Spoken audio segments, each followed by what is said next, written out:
Hello and hi, Assalamualaikum. Uh, Today, our group will talk about valve in series and parallel for assignment 1.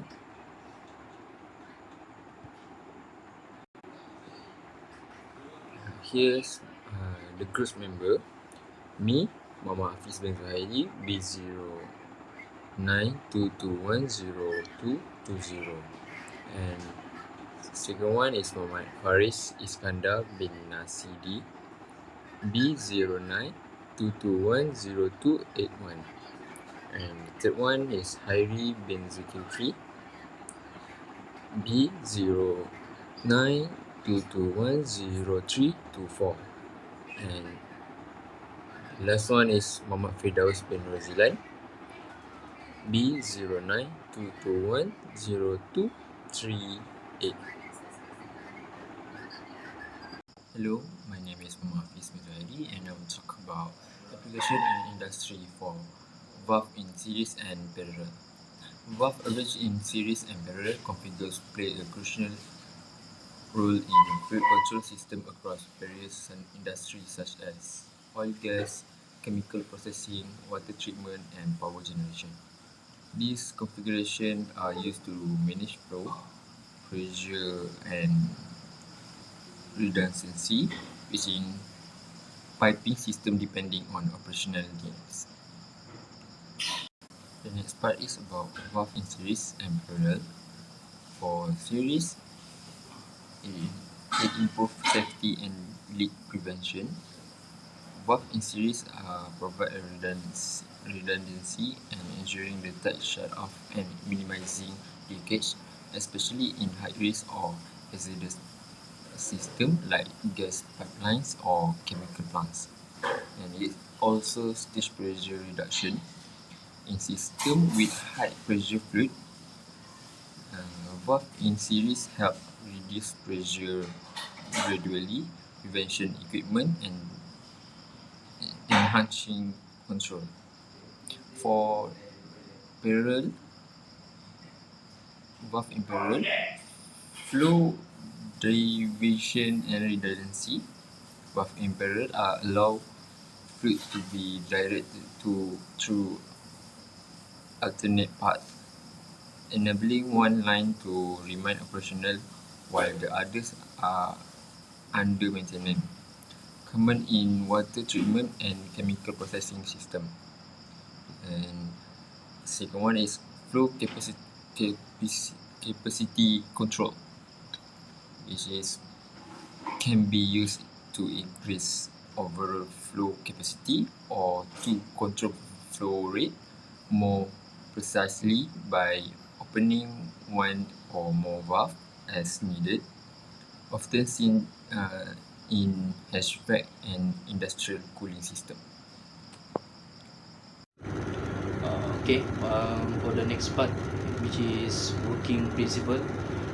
For the first one is when valves are connected in series, the fluid must pass through each valve sequentially. The overall effect on the flow is cumulative. For the second one is when valves are connected in parallel, the fluid flow is split among the different paths containing the valve and then combines the downstream. And next, for the part which is valve in series, for the flow restriction, for the first one is each valve in the series introduce a resistance to the flow. For the second one is pressure drop. Each valve in the series contributes to the overall pressure drop across the system. The total pressure drop is the sum of the pressure drop across each individual valve for a given flow rate. And for the third one is control granularity. Series configuration can provide finer control over the flow. And for the last one is IV isolation. Series valves are often used for enhanced isolation. And for the next part is valve in parallel. For the first one is flow division. The total flow through the system is the sum of the flow through each parallel branch. Next one is pressure drop. the pressure drop across all parallel branches is the same, which is assuming negligible pressure losses in the connecting pipes. The third one is increase capacity. Parallel configuration can increase the overall flow capacity of the system. And for the last one, redundancy. If one valve fails or needs maintenance, the other parallel part can still allow flow, which is minimizing the system downtime.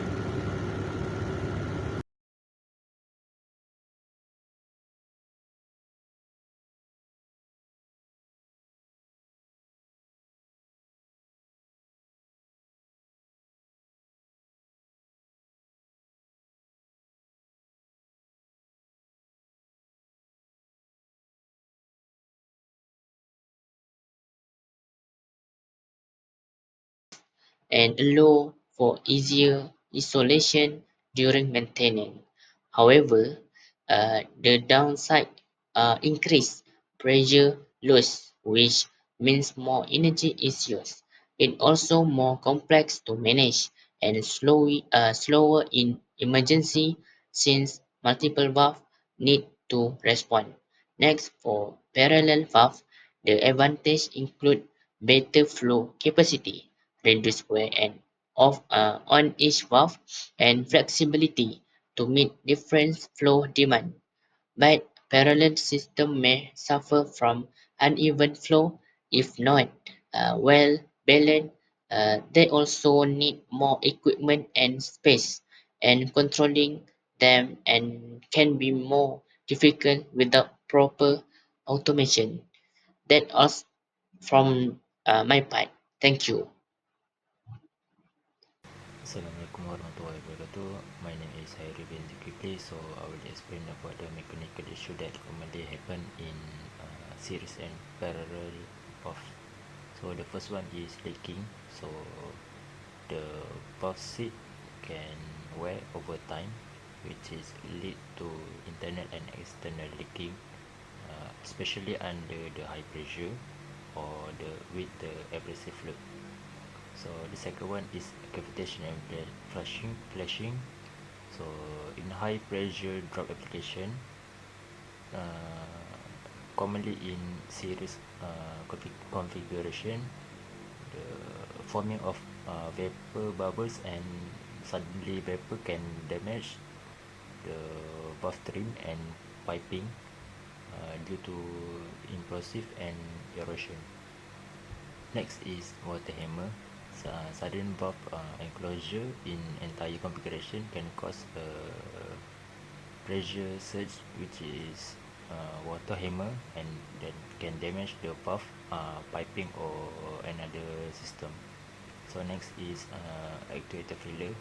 The actuator such as pneumatic, hydraulic, and electrical that control the valve position uh, also prone to mechanical or electrical failure and disrupting the flow control. Next is corrosion and erosion.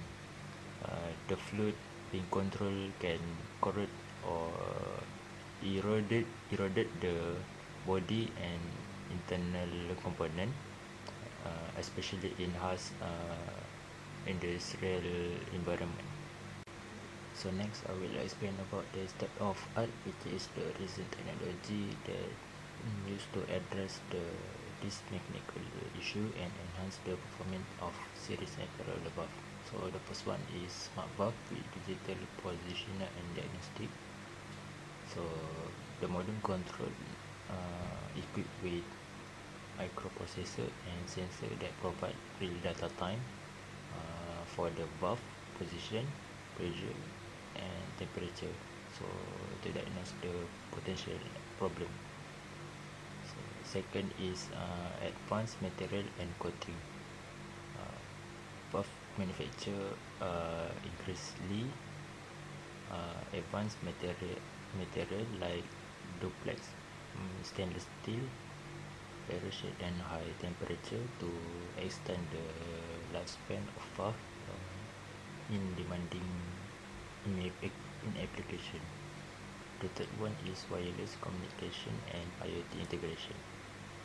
this one, work with industrial IoT platform, allow for remote monitoring, control, and predictive maintenance of complex bulk networks, including those with series and parallel configuration. This enables better optimization and reduce downtime. Next is multi-port ball valve. This innovation valve can sometimes replace multiple individual valve in series or parallel for specific application, simplifying piping and reducing potential leak points. That's all for me.